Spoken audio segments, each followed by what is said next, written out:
اللہ کے بابرکت نام سے شروع کرتا ہوں جو بڑا مہربان نہایت رحم والا ہے، اور درود لا محدود حضور صلی اللہ علیہ وآلہ وسلم کی بارگاہ ناز کے اندر، بارگاہ پروقار کے اندر ہدیتن، عقیدتن، محبتن، نذرانتن، تحفتن، مودتن، ادبن پیش کرنے کے بعد موت کی تلخیاں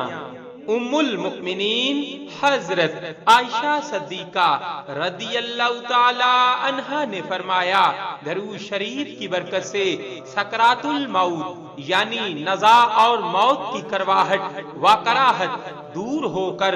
موت آسان ہو جاتی ہے، کیونکہ موت کی تلخیوں کے لیے درود شریف تریاق ہے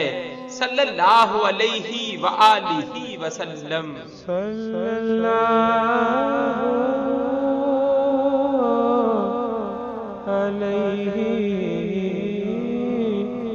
وآلہ